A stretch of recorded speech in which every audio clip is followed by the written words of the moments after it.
আসসালামু আলাইকুম। আশা করছি সবাই ভালো আছেন। সজনে ডাঁটা পছন্দ নয় এমন মানুষ খুবই কম পাওয়া যায়। তবে প্রতিদিনই কি একরকম খেতে ভালো লাগে? তাই আজকে আমি শেয়ার করব সজনে ডাঁটা দিয়ে ডাল রেসিপি। এটা রান্না করা খুবই সহজ। তো চলুন শুরু করা যাক। প্রথমে একটি কড়াইতে ৩ কাপ পানি দিয়ে দিব। এবার এটাকে চুলায় ফোটানোর জন্য দিয়ে দিব। আমি ডাল রান্না করার জন্য নিয়ে চেয়েছি ১ কাপ ডাল। এবার এটাকে ভালোভাবে ধুয়ে নিব। এবার গরম পানির মধ্যে ধুয়ে রাখা ডালটা দিয়ে দিব। দিয়ে দিব ১ চামচ লবণ ও সামান্য একটু তেল। তেলটা দিলে ডালটা উতলিয়ে পড়ে যাবে না। এবার দিয়ে দিব ৫-৬ টুকরা রসুন, ৪-৫ টুকরা কাঁচা মরিচ আর মাঝারি সাইজের একটা পেঁয়াজ কুচি, সাথে ১/২ চামচ হলুদের গুঁড়া দিয়ে ভালোভাবে নাড়াচাড়া করে ঢাকা চাপা দিয়ে সেদ্ধ করে নিব। ডালটা ভালোভাবে সেদ্ধ হয়ে গেলে একটি ডাল ঘুটনির সাহায্যে ডালটাকে ঘুটে নিব।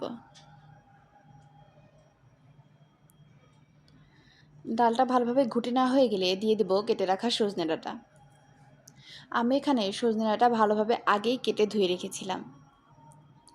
এবার সজনে ডাঁটা দিয়ে ভালোভাবে নাড়াচাড়া করে নিব।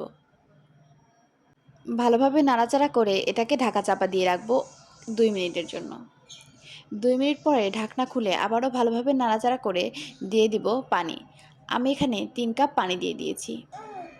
পানি দিয়ে ভালোভাবে নাড়াচাড়া করে ঢাকা চাপা দিয়ে পানিটাকে ফুটিয়ে নিব। পানিটা যখন ফুটিয়ে যাবে তখন এটাকে আলাদা পাত্রে ঢেলে নিব। এবার ডালটাকে বাগার দিয়ে নিব। আপনারা চাইলে অন্য কোনো পাত্রে বাগারটা রেডি করে ডালের মধ্যে ঢেলে দিতে পারেন। কিন্তু আমার কাছে এভাবে বাগার দিলেই বেশি সুস্বাদু লাগে। তো আমি এভাবেই বাগার দিয়ে নিব। একটি কড়াইতে দিয়ে দিব পরিমাণ মতো তেল, সাথে দিয়ে দিব ২টি মাঝারি সাইজের পেঁয়াজ কুচি ও ৪-৫ টুকরা রসুন। রসুন আর পেঁয়াজটা হালকা নরম হয়ে গেলে দিয়ে দিব ২টি শুকনো মরিচ কুচি। দিয়ে একটু ভালোভাবে নাড়াচাড়া করে পেঁয়াজটা ব্রাউন হয়ে গেলে দিয়ে দিব ১/২ চামচ আস্ত জিরা। দিয়ে ভালোভাবে নাড়াচাড়া করে দিয়ে দেব ডাল। ডালটা কড়াইয়ে ঢেলে দেওয়ার সময় অবশ্যই হাতের দিকে ভালোভাবে খেয়াল রাখতে হবে। এ সময় হাতে অনেক ভাপ লাগার সম্ভাবনা থাকে। সাবধানে ডালটাকে ঢেলে দিতে হবে।